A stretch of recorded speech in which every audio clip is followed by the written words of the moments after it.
Alhamdulillah di samping saya dan di hadapan ibunda sekalian adalah Kak Selin hari ini. Bagaimana kabarnya Kak? Alhamdulillah baik. Assalamualaikum warahmatullahi wabarakatuh. Ibu-ibu Waalaikumsalam.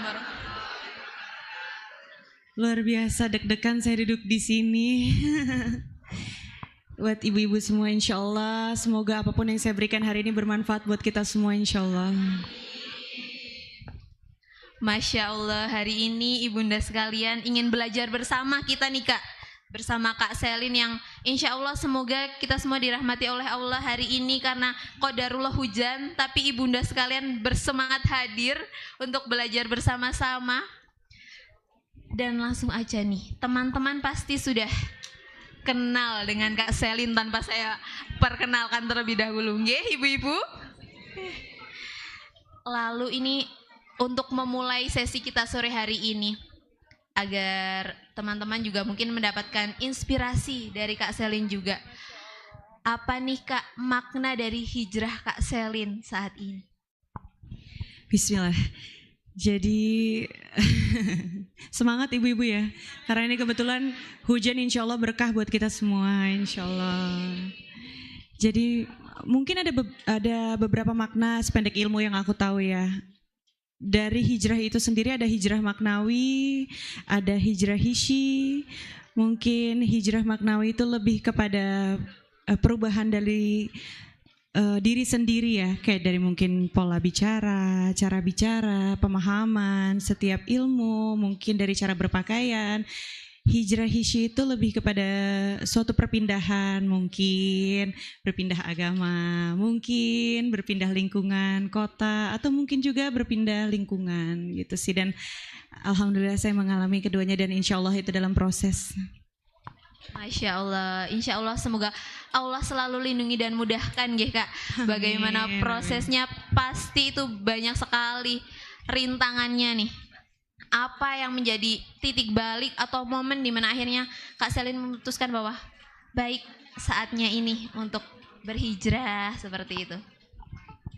Iya, mungkin sesuai dengan tema hari ini ya, hijrah yang saya alami bukan karena apa, bukan karena siapa, bukan karena, tentu saja karena siapa, karena Allah, tapi bukan karena makhluk, bukan juga karena suatu kejadian yang terjadi di dalam hidup saya. Jadi mungkin karena timbulnya rasa malu di dalam diri saya atas segala dosa-dosa dan mungkin kesalahan-kesalahan yang pernah saya lakukan sebelumnya. Dari setiap manusia yang saya pahami, kita pasti nggak ada yang luput dari salah dan juga dosa, dan pastinya Allah juga pasti akan memberikan pintu-pintu hidayah itu sendiri. Dan mungkin ada sebagian dari kita yang mau mengejar mencari ilmu tersebut, mengejar hidayah itu, dan mungkin juga ada yang belum gitu. Titik balik saya sendiri ya mungkin karena saya sadar akan banyaknya salah dan dosa saya. Mungkin akan banyaknya ujian, hanya Allah yang mampu membantu keluar dari setiap ujian itu. Hanya Allah yang mampu menerima saya dalam kondisi sekotor apapun saya, sepenuh dosa apapun saya, itu hanya Allah yang mampu menerima itu. Baik, lalu apakah ada sosok atau siapa nih inspirasi Kak Selin untuk baik, oke ini hijrahku semoga Allah mudahkan seperti itu. Siapa ya kira-kira? Masya Allah. Teman-teman juga punya nih, iya. Masya Allah ada Ustadz ini yang menginspirasi, ayo berangkat ke kajian seperti itu. Jadi Masya Allah, Allah baik banget ya sama saya. Saya dipertemukan dengan banyaknya orang-orang yang baik sama saya, yang mendukung saya untuk berubah menjadi lebih baik, ibu-ibu kebetulan. Dan terutama Ustadz Irfan dan juga Umi. Masya Allah, terima kasih banyak Umi, terima kasih banyak Ustadz. Hai, Assalamualaikum. Jadi saya banyak sekali dibantu Umi dan juga Ustadz. Alhamdulillah nggak ada bosan-bosannya saya banyak nanya di jam berapapun. Apa sih yang dilarang di dalam agama? Apa sih yang diperbolehkan? Apa sih yang nggak diperbolehkan? Dan saya merasa selalu diterima tanpa dijudge oleh Ustadz Irfan dan juga Umi. Saya jadi sedih nih kan Umi ada di sini, Masya Allah. Ya karena saya merasa dirangkul dan diterima sama Ustadz juga dan Umi juga, alhamdulillah. Masya Allah, insya Allah tidak hanya Kak Selin yang merasakan, banyak juga dari termasuk saya dan teman-teman di sini yang dirangkul langsung oleh Ustadz dan Umi. Bagaimana kita insya Allah berubah menjadi lebih baik karena atas izin Allah kita dipertemukan dengan beliau juga. Dan ada nggak nih Kak kira-kira setelah Kak Selin berhijrah, lalu ada nilai prinsip yang baik ini yang akan aku jalani setelah ini? Sekarang saya sih sejujurnya lebih fokus ke diri saya sendiri dulu, untuk memperbaiki diri saya sendiri dulu. Saya pengen belajar lebih banyak lagi ibu-ibu tentang diri saya. Saya disukai alhamdulillah, saya dibenci juga gak masalah. Difitnah, diomongin, saya lebih berusaha untuk lebih banyak diam. Karena mungkin saya belajar dari pengalaman yang sudah pernah saya alami sebelum-sebelumnya. Banyak bicara, banyak bereaksi akan menimbulkan lebih banyak lagi masalah. Itu sih. Jadi kayak lebih berlapang dada sendiri dulu, belajar sendiri dulu. Insya Allah, jadi penerimaan diri terlebih dahulu nggih. Lalu ketika Kak Selin memulai proses hijrah ini, apakah ada perubahan yang dirasa signifikan atau berbeda sekali seperti itu Kak? Perubahan dalam hijrah. Jadi mungkin saya nggak bisa menilai diri saya sendiri. Tapi yang saya rasakan di dalam diri saya, dunia saya tetap seperti ini. Hijrah tidak merubah dunia saya yang sudah ada. Sakit saya tetap sakit, senang saya tetap senang, sedih saya tetap sedih. Yang berubah adalah bagaimana pola pandang saya melihat ujian itu datang kepada saya. Karena setiap kita mungkin manusia punya masalah ya Bu ya. Pasti nggak ada yang luput dari kadang-kadang suka ngomel, kadang-kadang suka marah-marah. Ujian itu datang, cobaan itu datang, tapi yang membuat saya rasakan setelah berhijrah ini adalah ya sudut pandang saya dalam melihat suatu masalah, suatu ujian yang datang di dalam hidup saya merasa Allah lebih sayang sama saya. Ketika ujian itu datang kepada saya merasa Allah masih mau menguji saya, berarti Allah masih mau saya lebih dekat lagi kepada Allah. Allah mau sujud saya lebih lama kepada Allah. Allah mau saya lebih khusyuk lagi dalam mencari lebih dekat lagi gitu dalam Allah. Insya Allah Allah pengen saya bergantung dari setiap apapun yang terjadi di dalam dunia saya, masalah apapun yang saya lewati, Allah mau saya bergantung hanya kepada Allah. Itu sih yang membuat saya mungkin lebih, perasaan saya setelah berhijrah mungkin itu yang lebih saya alami. Masya Allah, jadi kita adalah seorang hamba yang dimana kita adalah milik Allah. Kita selalu berharap kepada Allah karena apa yang akan kita jalani juga atas kehendak Allah. Dan kita hanya bisa berikhtiar saja seperti itu. Lalu apakah pasti ada tantangan gitu Kak, di mana tantangan-tantangan itu ada nggak yang kira-kira bisa dibagikan kepada teman-teman untuk bisa lebih tangguh dalam menghadapi hijrah ini? Saya pribadi tantangan dalam berhijrah mungkin bukan cuma saya, mungkin ada juga yang pernah merasakan. Ibu-ibu dari tadinya berhijrah itu kan ada banyak ya. Ada yang berubah penampilan, ada yang tiba-tiba dari belum berhijab jadi berubah lebih berhijab. Jadi berhijrah lagi bercadar mungkin, lebih menutup lagi aurat lebih dalam lagi. Itu kan bagian dari hijrah. Pasti ada pro dan kontra dari lingkungan sekitar. Tidak diterima atau mungkin kadang-kadang ditakut-takutin. Mungkin ibu-ibu ada yang ngerasa kayak gitu juga gak sih selain saya? Mungkin ada ya Bu ya. Jadi bukan saya aja gitu yang ngerasain. Jadi kadang tuh ada Bu yang merasa ya ditakut-takuti. Janganlah terlalu ekstrim dalam belajar. Udahlah santai aja. Udahlah begini aja. Sementara kalau kita mau belajar, kita harus benar-benar menekuni apa ilmu yang mau kita kejar. Kita harus benar-benar tahu diri kita sendiri dulu. Apa sih yang mau kita kejar? Apa sih yang mau kita cari sebenarnya? Kadang-kadang kita tuh mau belajar tuh jangan setengah-setengah gitu loh ibu-ibu. Itu sih yang aku pelajarin. Pelan-pelan boleh tapi nggak setengah-setengah. Itu. Masya Allah.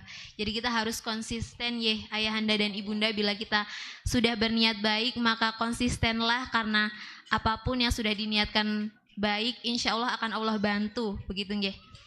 Dan apakah ada nih Kak pesan-pesan atau nilai penting yang ingin Kak Selin sampaikan kepada teman-teman sekalian? Ya, ini saya kayaknya terlalu baik banget kalau harus ngasih pesan buat ibu-ibu yang ilmunya mungkin lebih tinggi daripada saya di sini semua. Ibu-ibu, saya yang harusnya banyak belajar. Tapi ini mungkin apa yang saya rasakan aja ya, pengalaman dari diri saya sendiri aja. Saya merasa kalau saya masih diberi nafas sampai detik ini, masih diberi kesempatan sampai hari ini,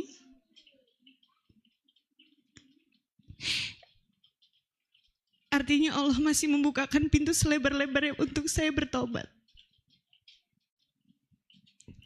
Insya Allah kita semua, bukan hanya saya, dapat merasakan hidayah yang diberikan Allah.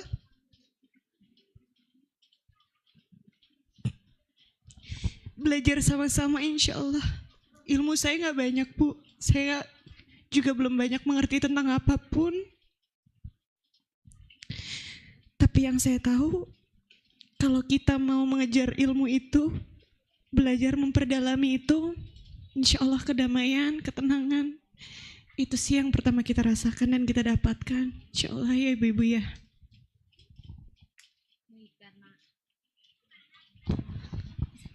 Baik, karena Islam sendiri adalah agama yang mencintai dengan ketenangan, kedamaian. Begitu pula juga kita sebagai umatnya, sebagaimana kita menjalani Islam tidak hanya sekedar kata, tapi benar-benar berhijrah dan benar-benar bahwa Allah adalah tujuan kita, Allah adalah yang memberikan kita semua ini. Dan semoga dengan salah satu dari sahabat kita di sini, Kak Selin, yang insya Allah menjadi lebih baik, menjadikan semangat kita juga menjadi lebih baik lagi. Ada nggak nih Kak kira-kira tips atau nasihat agar kita terus berkonsisten, karena dirasa sudah mulai bila tidak ada inspirasi, mulai iman kita kadang turun. Ya, kalau diajak teman-teman kita bisa naik lagi, atau tips apa yang kira-kira bisa membangkitkan semangat kita kembali nih Kak? Iya, ini kembali lagi untuk diri saya sendiri aja ya. Saya belum berani untuk bicara dan menasehati teman ibu-ibu semua yang ada di sini. Mungkin saya lebih harus berani melangkah dan mengenal diri sendiri dulu. Kenapa melangkah? Kita harus berani melangkah ke jalan yang lebih baik. Karena Allah tidak akan merubah suatu kaum kecuali kaum itu mau berubah. Kecuali kita mau berusaha untuk berubah. Kita mau mengejar hidayah itu. Sejujurnya setiap dari kita manusia pasti gak ada yang sempurna Bu. Kita mau belajar kayak gimana pun, mau sedalam apapun, kita tuh gak luput dari salah dan dari dosa. Hanya ketika ada manusia yang telah jatuh, berbuat dosa, setiap harinya pasti kita ada dosa. Tapi ketika kita jatuh, kita mau bangkit, kita mau berusaha untuk memperbaiki diri. Besok kita buat dosa lagi, kita jatuh lagi. Kita berusaha bertobat lagi, berusaha memperbaiki diri. Begitu terus Bu yang saya jalani. Insya Allah saya memulai pada saat itu berusaha untuk sholat wajibnya aja dulu saya sempurnakan waktu itu. Saya berusaha sholat wajib 5 waktu dulu Bu, saya belajar pelan-pelan. Lalu saya merasakan kedamaian, ketenangan, Masya Allah sekali. Saya berusaha belajar lagi untuk mengikuti ajaran-ajaran dan sunnah-sunnah yang diajarkan. Lalu saya lebih mengenal diri saya sendiri juga. Kenapa sih lebih harus kita mengenal diri kita sendiri? Karena kita harus tahu tujuan hidup kita apa. Apa sih yang mau kita cari? Sebenarnya apa sih yang mau dikejar di dunia ini? Allah berikan semua, Masya Allah buat saya, anak-anak yang Masya Allah penuh kasih sayang, pinter, Masya Allah, Allah kasih saya nama baik. Saya jatuh di dalam kesedihan, di dalam keterpurukan, saya jatuh dalam kesalahan, tapi Allah angkat lagi derajat saya difitnah, Allah angkat derajat saya. Mungkin ibu-ibu melihat saya sekarang, Masya Allah banget, baik banget, cantik banget, mungkin Masya Allah ya Bu ya, tapi saya gak sesempurna itu Bu. Tapi Allah tutupi itu semua. Allah baik banget dan saya rasakan itu. Karena Allah mau saya dilihat orang sangat baik. Makanya kenapa kok saya dari dalam diri saya nggak mau berubah lebih baik. Allah aja mau menutupi saya sebegitu indahnya, sebegitu baiknya.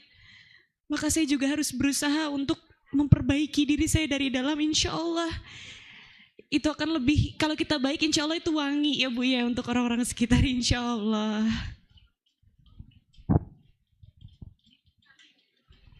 Masya Allah, karena ini adalah salah satu pesan yang insya Allah membuat kita kembali tersadar bahwa kuatkan kembali niat kita, rapikan kembali apa yang sudah pernah kita lakukan. Yang baik semoga akan terjaga menjadi lebih baik, dan apa yang sedang kita jalani diniatkan karena kita itu adalah seorang hamba dan kita selalu mengharap ridho Allah. Dan apakah ada nggak nih Kak kira-kira ayat Al-Quran atau doa yang jadi penguat utama Kak Selin saat ini? Saya sampai sekarang masih belajar ilmunya, masih datang ke kajian-kajian. Kalaupun kadang-kadang tuh saya nggak bisa datang, mungkin karena waktu, mungkin karena tempat. Saya suka ngikutin dari online juga, jadi masih banyak belajar dari Ustadz Irfan juga, banyak dari ilmu-ilmu dari teman-teman sekitar juga yang masih saya pelajari. Jadi insya Allah doain saya pelan-pelan supaya bisa kayak ibu-ibu semua yang ada di sini, insya Allah ya. Ya, amin. Tapi dari apapun gambaran dari Kak Selin tadi sudah menunjukkan salah satu yang khairun nas anfa'uhum linnas. Beliau adalah yang memiliki prinsip bahwa sebaik-baik orang itu juga bermanfaat untuk orang lain. Seperti itu salah satu yang mungkin menjadi penguatnya Kak Selin ya, untuk menjadi lebih baik lagi. Dan Masya Allah ada berapa juta mata di sini sedang memandang. Semoga juga mereka mendoakan Kak Selin untuk menjadi lebih baik lagi. Nggih, ayahanda dan ibunda. Lalu apakah ada apa nih Kak arti sabar menurut Kak Selin? Karena tadi kan banyak sekali rintangan yang dihadapi gitu. Ada nggak makna khusus ketika sudah ingin menyerah? Apakah tapi kita harus kayak oh ya sabar seperti itu? Sabar kalau buat perempuan tuh kadang-kadang susah ya Bu ya. Tapi gimana ya, lebih ke belajar untuk bisa menahan dan mengontrol emosi itu sendiri sih. Mungkin pelan-pelan, saya juga kalau ditanya sabar, saya juga gak sabaran Bu sejujurnya. Tapi kan saya gimana kita berusaha untuk bisa mengkontrol emosi itu. Mungkin mengontrol dari cara bicara, pola bicara. Yang saya sendiri juga belum sempurna Bu. Ya namanya juga ibu-ibu tahu sendiri kan saya. Apalagi kalau anak lagi tiba-tiba datang tantrumnya Bu, kadang-kadang susah saya juga ngurusinnya.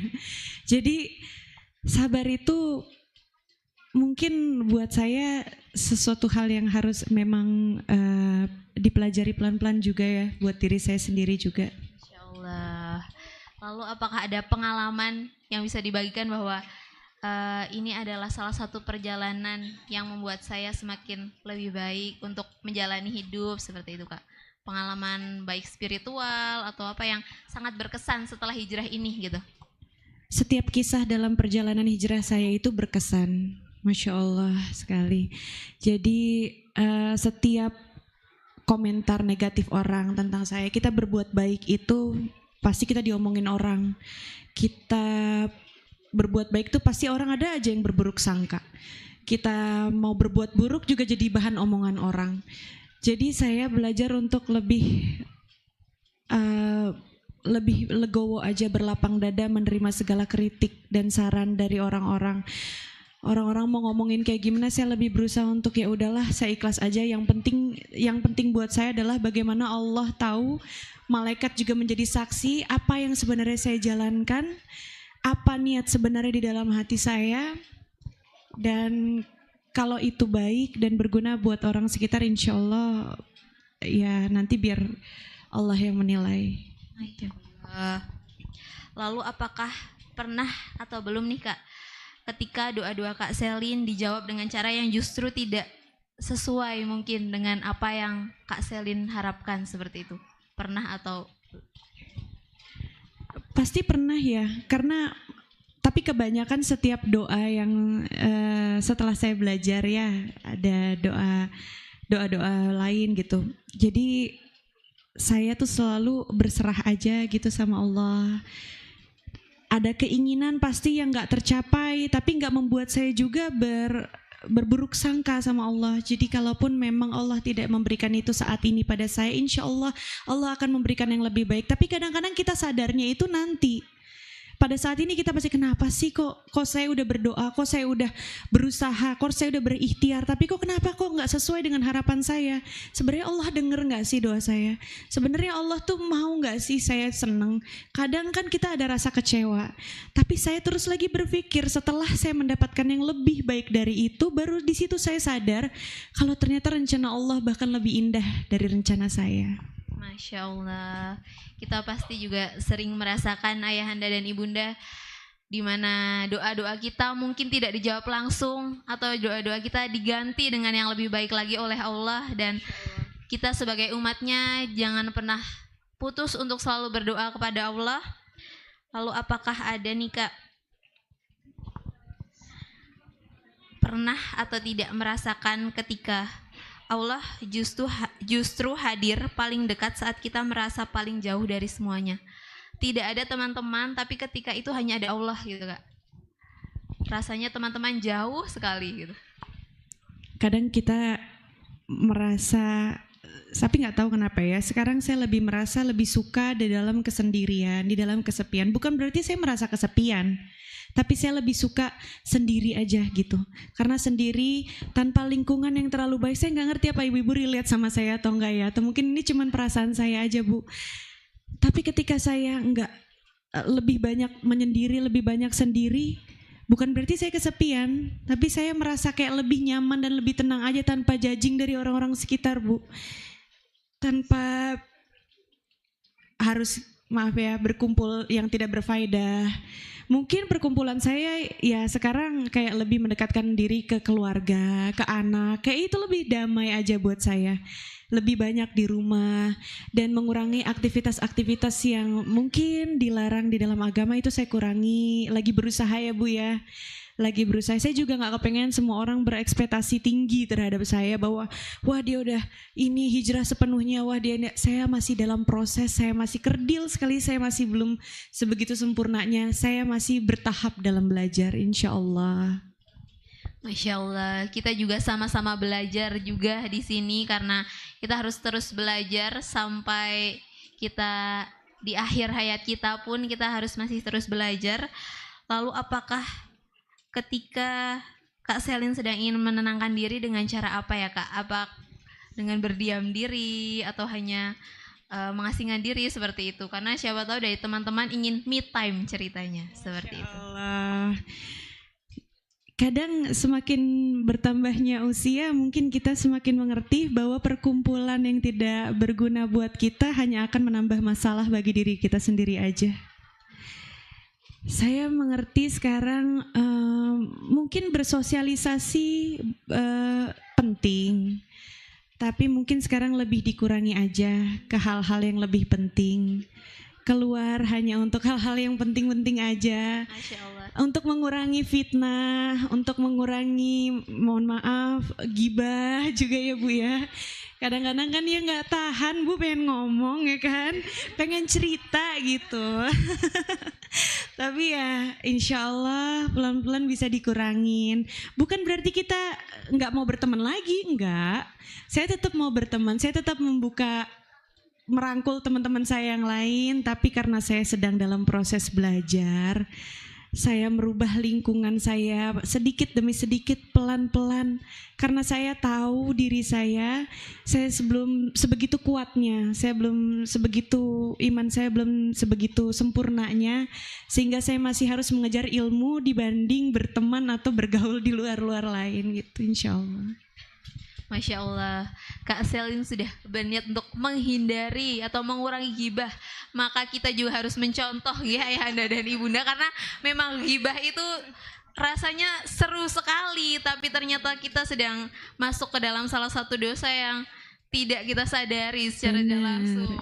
Kadang-kadang ya kan mungkin ya ada beberapa kan, namanya juga saya kerjanya di entertain, jadi bahan omongan orang itu hal yang biasa buat saya. Cuman ya kadang-kadang saya ketika diomongin orang, ketika difitnah orang, atau misalnya digosipin orang tentang masalah pribadi saya memilih untuk lebih banyak diam aja sih. Karena saya punya prinsip, saya nggak pernah berhutang apapun kepada siapapun tentang penjelasan diri saya, kecuali itu bermanfaat bagi orang lain, insya Allah. Tapi saya menutup rapat-rapat tentang privasi saya, karena takutnya saya lebih banyak bicara, lebih banyak bereaksi itu akan menimbulkan lebih banyak kesalahan lain bagi diri saya, atau mungkin bagi orang-orang yang mengomongi saya di luar. Mungkin kadang ada yang bilang, dia mah begini cuman karena ini, dia mah begini cuman karena itu. Sebenarnya kalau kita diam kita dapat pahalanya, tapi kan kasihan orang lain jadi kena dosanya gitu. Kadang ada kesalahan kita terhadap Allah yang kalau kita bertobat Allah Maha Pengampun. Tapi ketika kita punya kesalahan terhadap manusia lain, maka kita harus minta maaf manusia itu. Kalau manusia itu mau memaafkan, kalau nggak mau kan kita sampai akhirat. Nauzubillah min dzalik, ya, semoga kita dijauhkan dari dosa-dosa seperti itu insyaallah. Amin ya Allah. Betul, karena kita juga selain kita harus menjadi seorang yang pemaaf juga. Sebelum kita dimaafkan orang lain, maafkanlah orang lain terlebih dahulu. Dan apakah ada pengalaman paling nyata Kak Selin bahwa doa itu benar-benar jadi pelukan dari Allah? Mungkin gak semua doa kita sesuai dengan harapan kita dikabulkan oleh Tuhan. Karena manusia hanya bisa berencana, tapi Tuhan yang sudah menentukan takdir kita. Bahkan sebelum kita lahir di dunia ini, itu semua sudah dituliskan buat diri kita. Mau sampai kapan kita di dunia ini, apa yang akan kita lewati. Kadang ada suatu keinginan dari diri kita, harapan dari diri kita bahwa kalau saya melakukan ini tidak akan mengecewakan karena saya melakukan ini dengan sepenuh hati. Tapi ternyata mengecewakan. Karena jika kita berharap kepada makhluk pasti semua menyakitkan, Bu. Nggak ada manusia yang nggak mengecewakan, yang nggak mengecewakan hanya Allah. Kalau kita berharap dari ketenaran, uang, duniawi, mobil mewah, itu semua hanya dibawa sampai ke alam kubur, Bu. Ketika kita mati, kita ke kuburan cuman bawa harta dan orang-orang yang kita cintai di kuburan. Tapi sesayang apapun anak kita kepada kita, sesayang apapun suami kita kepada kita, tapi ketika kita sudah mati, kita di dalam kubur, Bu, semuanya ninggalin kita. Mungkin kita diantar ke kuburan pakai mobil mewah dari hasil kita kerja selama ini. Mungkin suami kita yang nemenin kita selama ini, setia sama kita, kita layani terus. Tapi ketika kita udah dibawa kubur, Bu, kita nggak dapat apa-apa. Kita lahir telanjang, meninggal pun juga kita nggak bisa bawa apa-apa. Hanya sampai di kuburan aja, setelah itu hilang semua, kita tinggal sendiri dengan amalan kita aja. Masya Allah, ini diingatkan kembali lagi-lagi bahwa kita adalah seorang hamba yang pasti akan kembali kepadanya. Apa yang akan kita bawa itu adalah apa yang kita lakukan saat ini. Maka persiapkan tidak hanya untuk dunia kita tapi juga akhirat kita. Lalu apakah ada momen paling berpengaruh yang membuat Kak Selin memutuskan untuk kembali ke Allah seperti itu? Satu momen atau contohnya tentang titik balik seperti itu. Ya, sebenarnya tadi udah cuman ya mungkin itu karena timbulnya rasa malu. Yang saya percaya rasa malu itu, yang saya rasakan rasa malu yang timbul dari saya itu bagian dari iman. Mungkin itu salah satu bentuk cinta Allah terhadap saya. Kadarullah nggak tahu kenapa, kalau ditanya kenapa saya juga bingung kenapa, tapi saya kayak ingin memperdalam Islam. Kenapa kok? Sebenarnya kalau ditanya udah dari kapan, sudah dari lama, Bu. Saya kalau mungkin ibu-ibu nonton TV udah sering pakai hijab, kadang-kadang ditanya agamanya apa sih? Gitu. Kok suka pakai hijab? Apa iya udah berpindah agama? Saya selalu menutup itu, saya tidak pernah mau menjawab karena saya ingin belajar tanpa intervensi dari orang sekitar. Jadi saya ingin menyempurnakan diri saya sendiri dulu. Meskipun saya sampai sekarang pun belum sempurna, Bu. Saya masih nggak luput dari salah, nggak luput dari emosi, nggak luput dari semuanya. Saya masih suka hilaf, Bu, kadang-kadang. Tapi insya Allah saya terus belajar dan cari ilmu aja terus. Insya Allah. Doain ya, Bu, ya. Amin. Semangat Kak Selin adalah salah satu contoh yang bisa kita lihat hari ini, bahwa beliau semangat sekali memperbaiki diri, mencari ilmu. Begitu pula semoga kita yang di sini juga diberikan kekuatan untuk mencari ilmu tersebut.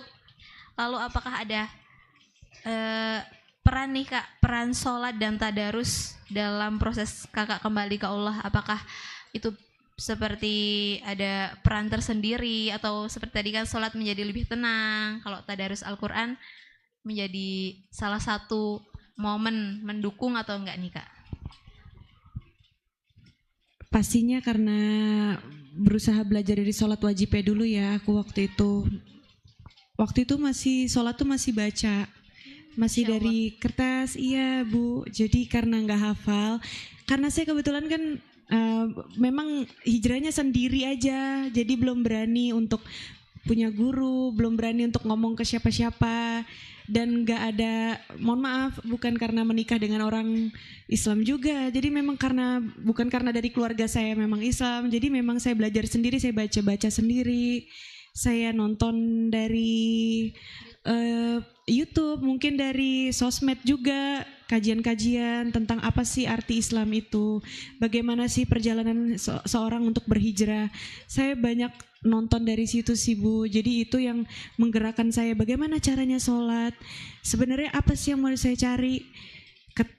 Ketenaran Allah berikan, Masya Allah, Allah berikan pekerjaan, Masya Allah, meskipun di dalam suatu hidup saya tetap akan ada masalah, itu masalah tetap ada, tapi ketika saya melaksanakan sholat, saya ngerasa ketenangan dan kedamaian yang selama ini saya cari sih. Ketika saya lebih mengurangi diri dari duniawi, saya merasa lebih tenang aja gitu. Jadi kayak selama ini hidup Allah berikan, Masya Allah banget buat saya gitu. Allah gak berikan kekurangan, Allah tuh baik banget sama saya, tapi apa sih yang saya berikan kepada Allah gitu. Itu aja sih yang membuat saya sadar. Lalu Kak, apakah ada pesan ini untuk generasi muda yang ingin kembali ke Allah, sekaligus merindukan cintanya, tapi terjebak dalam kompetensi yang sekarang sosial media kan begitu memenuhi standar bahwa kayak yang tidak begitu mendekatkan kepada Allah seperti itu Kak, kayak scroll yang mungkin ya masih kita jalani seperti itu. Gimana ya, saya juga nggak terlalu berani banyak menasehati soal itu, cuman ya kalau misalnya kita lebih mendekatkan diri lagi, lebih banyak ibadah, mungkin itu harus dimulai dari diri sendiri kita juga sih. Kalau anak-anak muda itu biasanya kita harus mulai dari diri kita sendiri. Biasanya kita mau hijrah, biasanya kita mau sholat lebih khusyuk tuh biasanya karena ada masalah, karena ada sesuatu yang terjadi gitu gak sih kebanyakan? Karena mungkin ya kalau anak muda mengejar cinta, patah hati, mungkin kayak gitu ya kan, jadi doanya lebih khusyuk, lebih banyak doanya. Tapi ketika Allah sudah memberikan apa yang kita inginkan, kita lupa lagi tuh, lalai lagi sama sholatnya. Udah lupa lah, udah keenakan, kesenangan dengan yang udah diberikan. Nanti ketika itu ada masalah lagi, baru kita datang lagi, Allah ada masalah lagi nih gitu. Jadi mungkin itu semua harus dimulai dari diri sendiri sih ya, dari dalam diri sendiri juga, untuk menghindari apa yang gak berfaedah. Memulai untuk ada kemauan untuk berubah sih. Baik, jadi kita bisa memilah dan memilih terlebih dahulu apa yang akan kita lalui, dan tentu saja itu dimulai dari diri sendiri, karena orang lain itu hanya mendukung proses kita untuk berjalan menjadi lebih baik, mendukung kita untuk semangat ke kajian, mendukung kita untuk berbuat baik. Dan bagaimana Kak Selin untuk menjaga konsistensi itu di era yang karena belajar sendiri pasti tidak mudah, karena teman-teman kan juga belum ada yang tahu ketika itu gitu. Iya, itu dia, mungkin hijrah tuh nggak sulit, yang sulit itu istiqomahnya. Masya Allah. Jadi saya juga sampai sekarang masih takut Bu, takut karena banyak yang kasih omongan mungkin kayak, nanti begini loh, nanti naik turun loh, nanti gini loh. Tapi saya selalu menyerahkan diri saya kepada Allah. Di setiap sujud saya selalu bilang sama Allah, ya Allah, jangan pernah tinggalkan saya dan jangan biarkan saya selangkah pun pergi meninggalkan Allah. Masya Allah, doanya Kak Selin indah sekali. Ya Allah, jangan tinggalkan saya dan jangan juga tinggalkan saya dalam sujudmu. Jangan biarkan saya selangkah pun meninggalkan Allah. Jangan biarkan selangkah pun aku meninggalkanmu ya Allah. Itu boleh salah satu doa kita. Jangan tinggalkan aku ya Allah, karena kalau kita ditinggalkan Allah, kita akan menjadi siapa, seperti itu. Kita akan kemana, karena memang tujuan kita adalah Allah, seperti itu Kak. Insya Allah. Pernah atau enggak nih Kak merasa jauh dari Allah ketika itu dan merasa malu kembali kepada Allah saat mungkin di awal-awal fase di mana baru belajar seperti itu? Sampai sekarang Mbak, bukan hanya di awal-awal, sampai sekarang. Setiap harinya saya pasti berbuat salah. Pasti saya ada dosa yang saya lakukan dengan sadar ataupun tidak sadar. Mungkin niat saya nggak mau menyakiti orang, tapi mungkin dari cara saya itu ternyata nggak baik bagi orang lain. Mungkin menyinggung, mungkin menyakiti hati orang tanpa kita sadari. Maka saya sekarang kalau untuk diri saya sendiri, saya berusaha untuk insya Allah selalu sholat tobat sebelum tidur. Karena saya nggak tahu nanti saya tidur masih bangun atau enggak. Masya Allah. Sebelum dilanjut, ada lagi nih Kak, kira-kira apakah ada kegiatan atau rutinitas setelah hijrah ini yang konsisten, misalnya ke kajian kemana, seperti itu? Iya, datang ke kajian-kajian untuk menuntut ilmu, mungkin mencari ilmu, mau paham atau nggak paham nantinya, mungkin dengan bahasa-bahasa atau dengan ayat-ayat yang belum bisa saya mengerti. Tapi yang penting niat saya dulu aja gitu. Saya pengen datang aja dulu, mau mengejar itu dulu gitu. Mungkin dengan punya teman-teman yang lebih paham, atau mungkin ada teman-teman yang bisa ditanya-tanya soal ini maksudnya apa, ini kenapa harus begini, ini kenapa harus begini. Itu juga bagian dari ilmu yang saya dapat dari lingkungan sekitar gitu. Masya Allah. Setelah kita berbincang, kita setelah ini akan ada sesi tanya jawab dari Ibunda dan Ayahanda. Jadi boleh dipersiapkan dulu pertanyaannya. Nanti siapa yang terpilih boleh bertanya langsung kepada Kak Selin, seperti itu ya. Masya Allah. Sebelum sesi pertanyaan, Masya Allah sudah langsung angkat tangan semua ini. Ibu dari mana? Dari sini ya Bu ya? Masya Allah. Dari Dieng Ibu. Masya Allah. Halo Ibu, Assalamualaikum. Masya Allah, terima kasih banyak, berkah ya Bu ya. Amin. Saya kan sedang dalam safar, dan katanya sih kalau orang yang bersafar tuh doanya dikabulkan. Amin. Saya berdoa untuk semua kita yang ada di sini. Semoga Allah selalu melindungi kita, menjauhkan kita dari segala yang jahat. Amin. Semoga segala hajat dan doa kita dikabulkan. Amin. Semoga ibu-ibu diberikan kebahagiaan dunia akhirat. Amin. Amin, selalu dalam lindungan Allah ya Bu ya. Semoga pahalanya jariah insya Allah.